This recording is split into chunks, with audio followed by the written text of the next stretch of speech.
Let's come back to South Africa and go to Cape Town, where the St. George's Cathedral is hosting a silent vigil in solidarity with the people of Palestine. Let's get more on this with SABC News reporter Vanessa Poonah. A very good afternoon to you, Vanessa. Take us through what's happening there. Yes, good afternoon to you. And as you'll see behind me, a number of civil society leaders as well as religious leaders from different faiths have gathered here at the St. George's Cathedral. The silent vigil due to take off at 1 o'clock. It's just gone 1 o'clock now. This vigil called for by the church leadership. And joining me now is the Dean of St. George's Cathedral, Father Michael Wieder. Father Michael, good afternoon to you. Let us start with the reason for this coming together here today. We've seen the escalation of tensions in the Middle East, and this vigil calls specifically for solidarity with the people of Palestine. Will you explain that to us? There is a concern raised by our Cathedral Council on Sunday, and I shared that also with Archbishop Thabo and Bishop Joshua of our diocese here in Cape Town, and the resolve was that we must do what we do best, and is to gather in prayer, and we've been able to do that today, and it will continue in the weeks to come as this inhumane attack on people is being done by people with massive capacity for destruction. And it is our concern that particularly the vulnerable are being literally destroyed. You know, if you look at Gaza, it's 40 kilometers long and it's a home for 2.3 million people. And so when they run, when the bombs come, where do they run to? There's no place to hide. And at this point in time, it's not about who's right or wrong, who's terrorist or who's a freedom fighter, whose right it is to go on the offensive. That becomes totally redundant at this time because people are being starved. Access to Gaza has been shut down. The ability to bring food and water, electricity, the ability to be treated medically is totally undermined. And so people's humanity is compromised, the ability to sustain a dignified way of living day to day. You know, I heard a 5-year-old child, when asked how old he is, he said, "I'm 5 wars old." That's a child talking with that simple truth.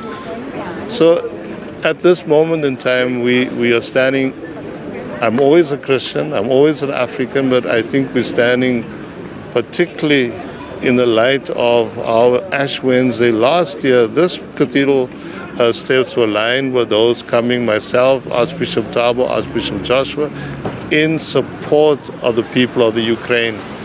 And the same voices that were raised so powerfully, so beautifully, are silent. And if they're not silent, they're talking war talk. And it's sad that the people that with such a colonial history, and those are the Western powers, they don't see a moment of opportune redemption to come out and speak for the Palestinians. We hear and we understand that violence begets violence. There's also been violence directed towards Israel in this, in the events of this past weekend. You condemn killing and you condemn killing of civilians. Look, it's, as I said, it's almost redundant to talk about what's happening to Israel because we've seen it. We've seen it, it's amplified. We've seen what has happened, the wrong that has been done to teenagers on a festive occasion over the weekend. That's wrong. But we don't raise the same intensity for people that have been suffering. What Israel has suffered over the weekend are talking about what has been happening to Palestinians for 17 years in the Gaza and since 1948. So for us to compare, you can't. The comparison is beyond words. When we hear that that the British and the President Biden are availing weapons, and as the Ukraine people were offered cluster bombs and other weapons of destruction, the Palestinians are not asking for guns. One last question before we have to go, Father Michael. In an earlier interview with the SABC, you said that there seemed to have been a pushback from some people, specifically congregants as well. Why do you think that is? Well, I don't know about congregants, but I know that overall the voice from certain sectors of the Christian church have been very sadly hostile, and if not silently hostile, a sullen silence around what is essentially a human rights issue at this moment in time to save lives, and for us to get into ideologies and the politics of yesterday when the urgency of the day requires our prayers and all the means at our disposal to assist the people of Gaza.